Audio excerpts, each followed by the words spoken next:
வணக்கம் சார், உங்கள் பேர்? யுவராஜ். ஓகே, நீங்கள் கல்லூரிக்கு சொல்லிட்டு அடிக்கடி வரீங்க. இப்போ நீங்கள் இது வரைக்கும் வாசித்த புத்தகங்களில் உங்களுக்கு ரொம்ப பிடித்தமான புத்தகங்கள்னு என்னென்ன புத்தகங்களை சொல்வீங்க? இல்லை, இது இலக்கியம் சார்ந்து கொஞ்சம் கம்மியாக தான் வாசிப்பேன். அப்போ இயக்கம் சார்ந்து பெரியார் சார்ந்து தான் கொஞ்சம் அதிகமாக வாசிப்பேன். வாசித்ததில் கொஞ்சம் அது சார்ந்து போடுவேன். இலக்கியம் சார்ந்து நம்ம கதை, கவிதைகள், நாடகம் அந்த மாதிரினா முதல்ல நான் வாசித்ததுன்னா அண்ணா கரணினா.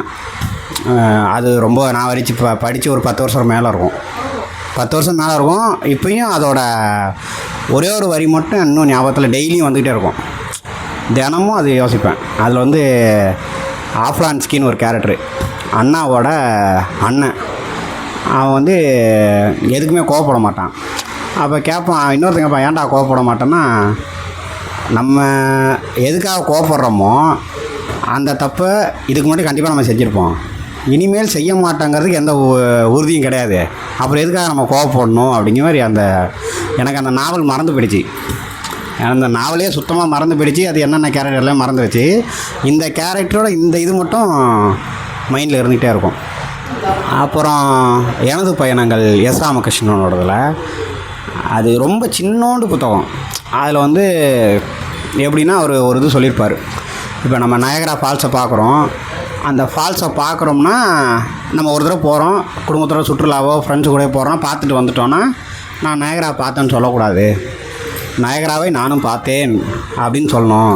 நீங்கள் நயகராவை முழுசாக பார்த்துக்கணுன்னா அதோட கோடையில் பார்க்கணும், உறைபனியில் பார்க்கணும், மலையில் பார்க்கணும், காலையில் பார்க்கணும், அதிகாலையில் பார்க்கணும், இரவில் பார்க்கணும். இப்படி எல்லா காலகட்டத்துலேயும் நீங்கள் நயகரா ஃபால்ஸை பார்த்தா தான் நீங்கள் நயகரா அருவியை முழுசாக பார்த்தீங்கன்றது ஒரு அர்த்தமாகும் அப்படிங்கிறது அவர் எழுதியிருப்பார். இப்போ நம்ம இதை மனிதர்கள் கூட ரியாக்ட் பண்ணிக்கலாம். இப்போ நம்ம எப்போயோ மனிதர்களை பார்க்கும்போதோ, சண்டை போடும்போதோ, அழுகும்போதோ, ஏதோ ஒரு நேரத்தில் அவங்க விட வெறுப்பு இதாக இருக்கும். ஆனால் ஒரு மனிதன் முழுசாக எல்லா நேரத்துலையும் இருக்கும்போது தான் முழுசாக ஒரு மனிதனை பற்றி தெரிஞ்சுக்க முடியும்.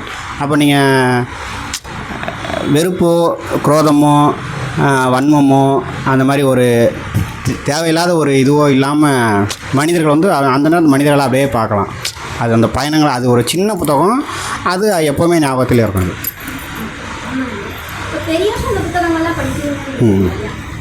அதில் உங்களுக்கு நீங்கள் புரிஞ்சுக்கிட்டது, உங்களுக்கு அதில் ஏற்பட்ட மாற்றம் என்ன தாக்கம்?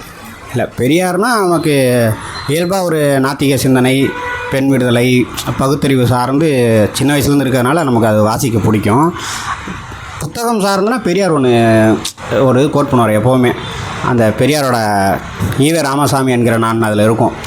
எந்த ஒரு புத்தகம் அதோட அட்டையோ வடிவமைப்போ அதோட எழுத்து அலங்காரமோ எதுகை மோனையோ இந்த மாதிரி எதுவுமே அது நல்ல புத்தகத்துக்கு அர்த்தமாகாது.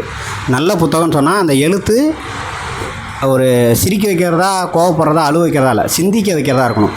ஒரு மனிதனுடைய சிந்தனையை கிளர்ச்சியை தூண்டக்கூடியதாக, மாற்றக்கூடியதாக இருக்கணும். அதுதான் நல்ல நூல்னு பெரியார் சொல்வார். அது நமக்கு எப்போவுமே ரொம்ப பிடிக்கும். அதே மாதிரி பெரியாரோட எல்லா எழுத்தும் சிந்திக்கக்கூடியதாக தான் இருக்கும். அதனால் அது ரொம்ப பிடிக்கும். தேங்க்ஸ்.